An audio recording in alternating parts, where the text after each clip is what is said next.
The transcript of the line I'd heard was this: "That will all change when El Mujahid," at which point the other guy curses in Farsi and hangs up. Farsi's one of the languages I know.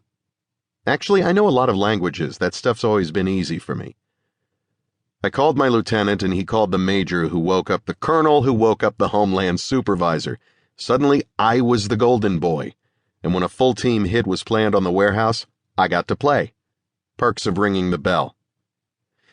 El Mujahid was the right name to hear on the wire. It means the fighter of the way of Allah. That son of a bitch was only a short step down from Bin Laden. If U.S. soldiers roll their Bradley over a landmine, chances are this asshole is responsible. If there was even the slightest chance to get a lead to him, we had to move, and move fast. 3. There were 30 of us the next morning, everyone in black BDUs, helmet cams, and full SWAT gear. Each unit was split into 4-man teams. 2 guys with MP5s, a point man with a Glock 40 and a ballistic shield, and 1 guy with a Remington 870 pump. I was the shotgunner on our team. The task force hit the warehouse hard and fast, coming in every door and window in the place. Flashbangs, snipers on the surrounding buildings, multiple entry points, and a whole lot of yelling. Domestic shock and awe, the idea being to startle and overpower so that everyone inside is too dazed and confused to offer violent resistance. Last thing anyone wanted was an OK Corral. My team had the back door, the one that led out to a small boat dock. There was a tidy little cigarette boat there, and while we waited for the go-no-go, the guy next to me, my buddy Jerry Spencer from DCPD, kept looking at the boat with the calculating lust of a cop nearing early retirement.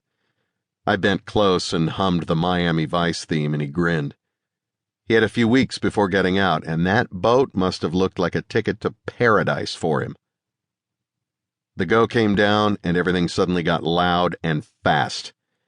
I had a shock-lock round chambered in the shotgun, and I blew the steel deadbolt to powder. We went in yelling for everyone to freeze, to lay down their weapons.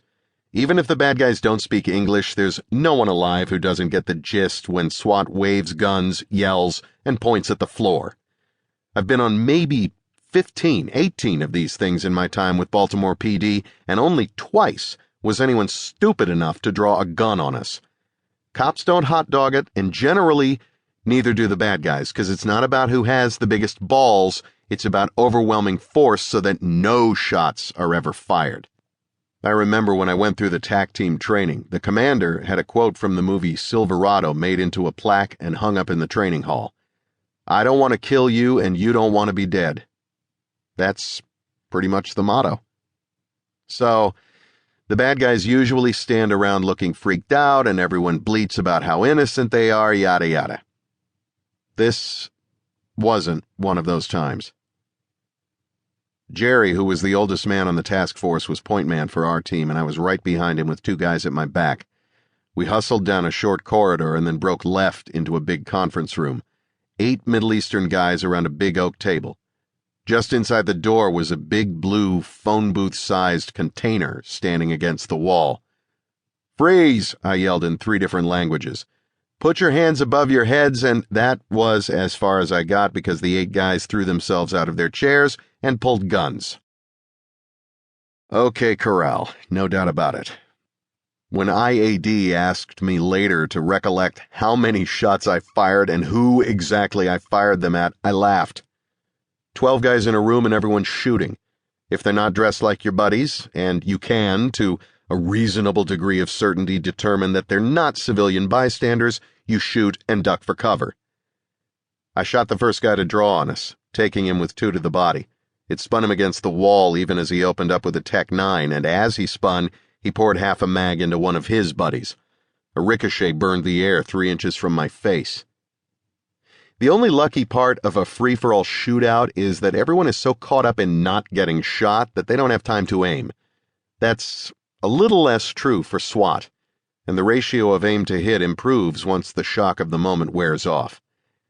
The unlucky part, and this is a real bitch, is that no matter how much you prepare for a shootout, you never really expect one. Most people have this